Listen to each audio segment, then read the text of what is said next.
ሁሉም ህልም ከእግዚአብሔር አይደለም። ነገር ግን አንዳንድ ህልሞች እንዲሁ በዘፈቀደ አይደሉም፣ ከሰማይ የመጡ የቅጥር ማስታወቂያዎች ናቸው። ዓለም ህልሞችን እንደ አእምሮ ብቻ ስትስቅ፣ እግዚአብሔር ግን ነቢያትን ለመጥራት ሀገራትን ለማስጠንቀቅና የወደፊት ዕጣ ፈንታቸውን ለማሳየት እንደ ከባድ መስመር እንደተጠቀመባቸው መጽሐፍ ቅዱስ ያሳያል።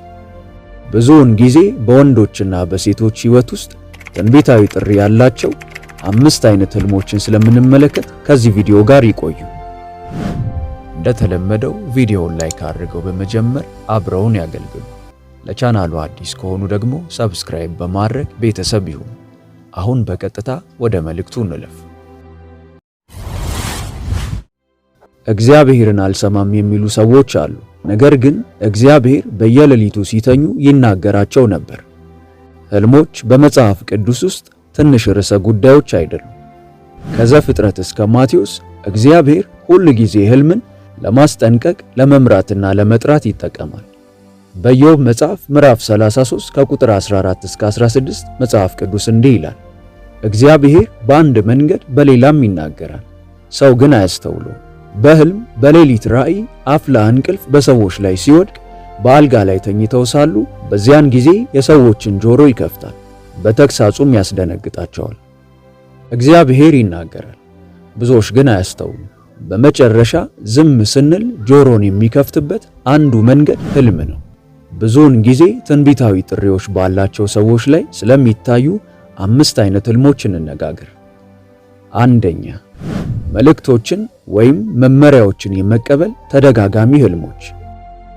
በጣም ግልጽ ከሆኑት ትንቢታዊ ፓተርኖች ወይም ቅጦች አንዱ እንደ ጥቅልል ደብዳቤ፣ መጽሐፍ፣ መልእክት ወይም በክፍል ውስጥ ቆመው ጥልቅ እውነቶችን እየተማሩ ያሉ መልእክቶችን ከሰማይ የመቀበል ህልም ስታደርግ ነው። አንዳንድ ጊዜ የእግዚአብሔር ድምፅ የሚናገረውን ስትጽፍ ታያለህ። ሌላ ጊዜ ወረቀት ይሰጣል፣ ወይም ይህን ተናገር ወይም ይህን በአምላክ ስም አስረክቡ ይባላሉ። በመጽሐፍ ቅዱስ ውስጥ የትንቢት አገልግሎት የእግዚአብሔርን መልእክት ከመቀበልና ከማድረስ ጋር በጥብቅ የተያያዘ ነው። በራእይ ምዕራፍ 10 ከቁጥር 8 እስከ 11 ዮሐንስ ከመልአክ ትንሽ መጽሐፍ ወስዶ እንዲበላ ተነግሮታል። በአፉ ጣፋጭ ነው፣ በሆዱም መራራ ነው። ከዚያም ከወገኖችና ከአሕዛብም ከቋንቋዎችም ከነገሥታትም ፊት እንደገና ትንቢት ተናገር። የመጽሐፉ መብላት ምሳሌያዊ ነው፣ ነገር ግን መልእክቱ ቀላል ነው። እውነተኛ ትንቢታዊ ጥሪ የእግዚአብሔርን ቃል መሸከም ወይም መናገር ነው። መልእክቶች፣ መገለጦች እንደተሰጣችሁ ወይም ትንቢታዊ ነገሮች እንደተማራችሁ በተለይም ከቅዱሳት መጻሕፍት ጋር የሚጣጣሙ እንደሆኑ ብዙ ጊዜ ህልም ካላችሁ ትንቢታዊ ትምህርት ወይም ትንቢታዊ ጸጋ ሊኖራችሁ ይችላል። ህልሙ ለመዝናናት አይደለም፣ ስልጠና ነው። እግዚአብሔር መንፈስህን በሌሊት ያስተምረዋል። እግዚአብሔር በህልም ሲያስተምር ለቀኑ በእውነት ታምነዋል። ግን ማድረግ የሌለበት ነገር ይኸውና፣ ለሁሉም ለመንገር አትቸኩል። እግዚአብሔር የሚገልጣቸው አንዳንድ ነገሮች ለተወሰነ ጊዜ ብቻ ናቸው። በዚያን ጊዜ ለሁሉም ሰው የሚሆን አይደለም። ጻፉት፣ በላዩ ላይ ጸልዩ፣ ቅዱሳት መጻሕፍትን መርምሩ። መልእክቱን ከመልቀቃችሁ በፊት እግዚአብሔር በእናንተ ውስጥ ይመስርተው። ከሁሉም በላይ ከቅዱሳት መጻሕፍት ጋር መስማማት አለባቸው። ሁለተኛ፣ በመደበኛነት የሚፈጸሙ ህልሞች። ትንቢታዊ ጥሪ እንዳለ የሚያሳየው ሌላው ጠንካራ ምልክት በእውነተኛ ህይወት ውስጥ የሚከሰቱ ክስተቶችን በተደጋጋሚ ስታይ ነው። ብዙ ጊዜ በሚገርም ትክክለኛነት መጀመሪያ ላይ ቀላል ነገሮች ሊሆኑ ይችላሉ። ውይይት፣ ሄደ የማታውቀው ቦታ፣ የምታገኛቸው ሰዎች፣ በቤተሰብ ውስጥ ያለው ሁኔታ እና በኋላ ላይ እንደ ህልም ሲገለጥ ታያለህ። የኢየሱስ ምድራዊ አባት የሆነው ዮሴፍ የሚመራው በእነዚህ ህልሞች ነበር። በማቴዎስ ምዕራፍ 2 ላይ ከሄሮድስ የሚመጣውን አደጋ አልሞ ከዚያም በኋላ መመለስ አስተማማኝ ነው ብሎ አልሟል። የቤተሰቡ ህልውና የተመካው ለትንቢታዊ ህልሞች በመታዘዙ ላይ ነው። በተጨማሪም በዘፍጥረት ላይ ዮሴፍን አስብ። ወንድሞቹ ሲሰግዱ አየ እና ከዓመታት በኋላ ሆነ። የጠጅ አሳላፊውን የእንጀራ አበዛውንና የፈርዖንን ህልሞች ተረጉመላቸው። እናም እነዚያ ህልሞች በትክክል እንደተገለጡ ተገለጡ። ይህ አብነት በሕይወታችሁ ውስጥ አንድ ጊዜ ወይም ሁለት ሳይሆን ደጋግሞ ከሆነ ብዙ ጊዜ ቅድመ እይታዎችን ለማንሳት እግዚአብሔር መንፈሳችሁን እንዳስተካከለ ምልክት ነው። ይህ በተፈጥሮ ውስጥ ትንቢታዊ ነው። ነገር ግን ይህን ማስጠንቀቂያ ይስሙ። ጸጋው ሊኖሮት ይችላል እና አሁንም የባህሪ ሥራ ያስፈልጎታል። የሚፈጸሙት ህልሞች እርሶን ለማስታወቅ ሳይሆን ጠቃሚ እንዲሆኑ የተሰጡ ናቸው። ሥራ ትሑት መሆን፣ በስልጣን ስር መቆየትና ያየኸውን እንዴትና መቼ እንደምታካፍል እግዚአብሔር እንዲያስተምር ማድረግ ነው። ሶስተኛ፣ ብዙውን ጊዜ አደጋ ከመከሰቱ በፊት የሚያሳዩን ህልሞች ማስጠንቀቂያ ነው። ትንቢታዊ ሰዎች ብዙውን ጊዜ የማስጠንቀቂያ ህልሞች ይቀበላሉ። እግዚአብሔር የሚመጣውን ያሳያቸዋል፣ ከዚያም ሌሎችን እንዲያስጠነቅቁ ይጠይቃቸዋል። በምትወደው ሰው ላይ አደጋ፣ የመኪና አደጋ፣ በሽታ፣ መንፈሳዊ ጥቃት ወይም የሆነ አይነት ማዕበል ሲመጣ ልታይ ትችላለህ። ተረብሸ ትነቃለህ። አንዳንዴም እያላበ ወይም እያለቀስክ ነው። እነዚህ ህልሞች ከብደው ሊሰማዎት ይችላሉ፣ ነገር ግን እርሶን ለማስፈራራት አልተሰጡም። እርሶን ለመጸለይ ለመጋበዝ የተሰጡ ናቸው። በጸሎት እንድታስቧቸው ስለሚፈልግ እግዚአብሔር ያሳያቸዋል። በማቴዎስ ወንጌል ምዕራፍ 2 ቁጥር 13 የጌታ መልአክ በሕልም ለዮሴፍ ታይቶ ሄሮድስ ሕፃኑን ሊገድለው ይፈልገዋልና ተነሳና ወደ ግብፅ ሽሽ አለው።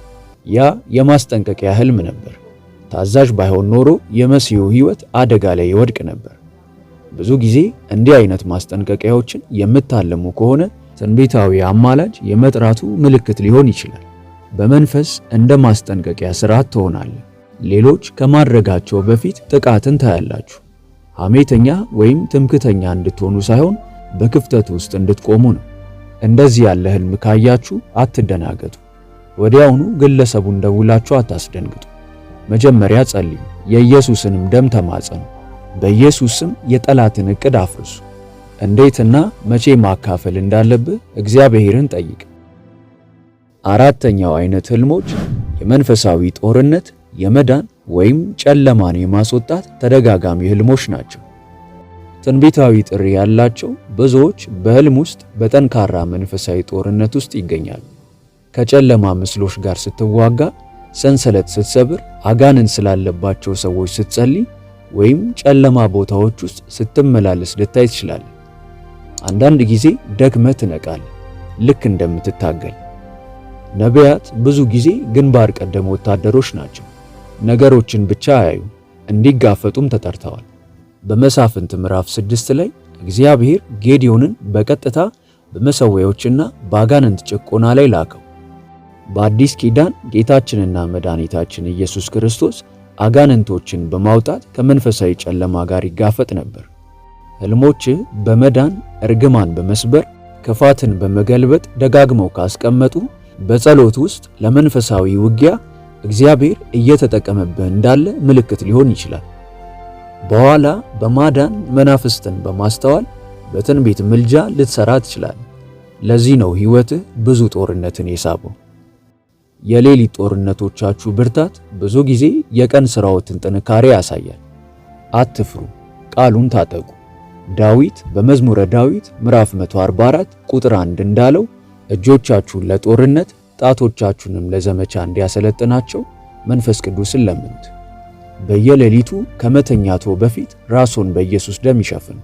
እናስታውሱ፣ ኢየሱስ አስቀድሞ የመጨረሻውን ድል አሸንፏል።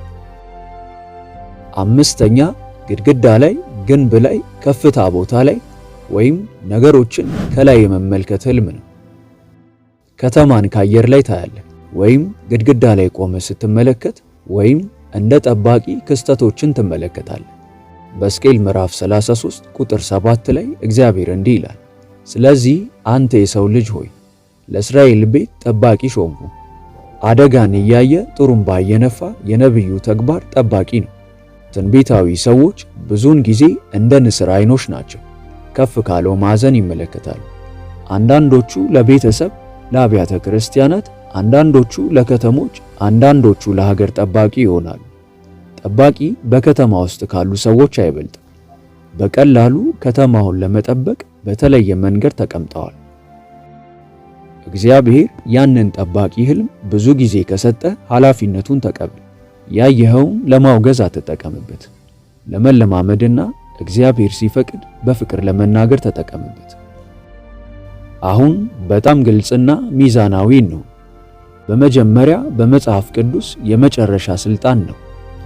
ህልም ከቅዱሳት መጻሕፍት ጋር አይቃርም። እግዚአብሔር ከቃሉ ጋር የሚጻረር ነገር በህልም አያሳይም። ሁለተኛ፣ እንግዳ የሆነ ሁሉ ህልም ትንቢታዊ አይደለም። አንዳንድ ጊዜ ፍርሃትህ ነው፣ አንዳንድ ጊዜ አጋንንታዊ ነው። ለዚህ ነው መንፈስ ቅዱስን ቃሉንና መንፈሳዊ ምክርን የምትፈልጉት። በሶስተኛ ደረጃ እንደዚህ አይነት ህልሞችን ማየት ማለት ራስን እንደ ነብይ ሰይመህ ነገ አገልግሎት መጀመር አለብህ ማለት አይደለም። ትንቢታዊ ጥሪ ጉዞ ነው። ሳሙኤል በልጅነቱ እግዚአብሔርን ሰምቷል። ነገር ግን ከዓመታት በላይ አደገ። ትውቱ መገለጦችና ህልሞ ጠንካራ ሲሆኑ ፓስተሮ ወይም የበሰሉ አማኞች እንዲያውቁ ያድርጉ። ስጦታህን አስረክብ እና እግዚአብሔር ያሳድግ። ግን ህልማችሁን ችላ አትበሉ። ጻፏቸው፣ ጸልዩባቸው፣ ፈትኗቸው፣ ከነሱ ተማሩ። ከዚህ ቪዲዮ ምን እንደተማሩ ኮመንት ላይ አስቀምጡልን፣ እናየዋለን። ቪዲዮውን ላይክ እና ለወዳጆ ሼር በማድረግ አብረውን ያገልግሉ። ለቻናሉ አዲስ ከሆኑ ደግሞ ሰብስክራይብ በማድረግና የደውል ምልክቷን በመጫን ቤተሰብ ይሁኑ። በቀጣይ በአዲስ ቪዲዮ እስከምንገናኝ ሰላም ሁኑ። ሆሊቲዩብ ኢትዮጵያ ዩቲዩብ ቻናል ተባርካችኋል። በይበልጥ በመንፈሳዊ ሕይወቶ እጅግ የሚበረቱባቸውና መንፈሳዊ ረሃቡን የሚጨምሩ ትምህርቶች እንዲሁም የጸሎት አገልግሎት በየቀኑ እንዲደርሱ ሰርቫንት መልካሙን ጌታ በማለት የፌስቡክ እንዲሁም የቲክቶክ አካውንታችንን እንዲሁም ሆሊቲዩብ ኢትዮጵያ ብለው ሰርች በማድረግ የቴሌግራም ቻናላችንን ይቀላቀሉ። ተባርካችኋል።